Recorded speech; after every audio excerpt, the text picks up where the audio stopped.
Hey everybody, one of my favorite weekends of the entire year is here. It is grad weekend, and so decorations are done. We're ready for the celebration.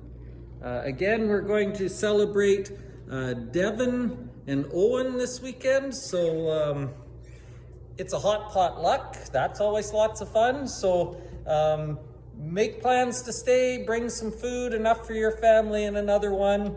We will celebrate these two young men, pat them on the back for their accomplishment, learn a little bit about each of them. That'll be kind of fun. I always like the speeches that get made about them, just because I'll always learn something I didn't know before.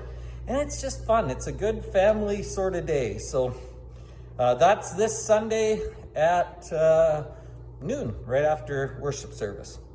Speaking of worship service and graduations and things like that, I'm going to tie the sermon to the grad idea. Well, when you go to graduation ceremonies, people often give inspirational speeches and they tell kids to make a difference in the world and all these sorts of things. And it got me wondering, what might a graduation speech to a bunch of Christians sound like? What might we say to one another if we were trying to get ready for the next step in our lives? I think we always ought to be growing and moving on to the next step in our spiritual life. And so I've got a story from John chapter 21. And in this story, there's a little detail that I've never really noticed before, but I saw it the other day and I can't stop thinking about it. I think it's really interesting.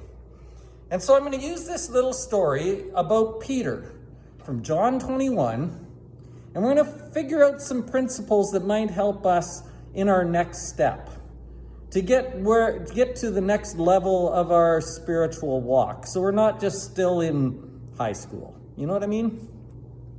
I haven't really settled on a title for that lesson yet, but I'm thinking it's going to be something like preparing for your next step. We'll tie it to the idea of graduation and moving on and growing up. And I think it's going to be encouraging, and I think it's going to be really good, especially for visitors. If you want to bring someone, I think it would be a really accessible sort of lesson to them, easy to understand. In our Bible study at 10 o'clock, we are in 1 Kings chapters 8, 9, and 10.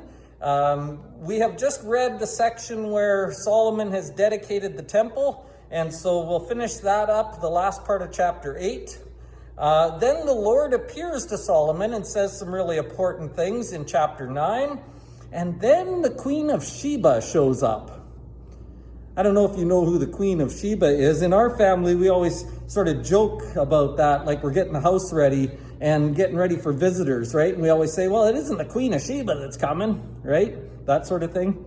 But the Queen of Sheba was a real person, and she came to see Solomon for a real reason, and we're going to talk about that reason. And we're going to focus mostly on that visit. That's going to be the main part of our Bible study. That part is found in 1 Kings chapter 10. So have a look at that and see what you can learn there. I think it's a really instructive part of Scripture. And so the Queen of Sheba will help us learn some things.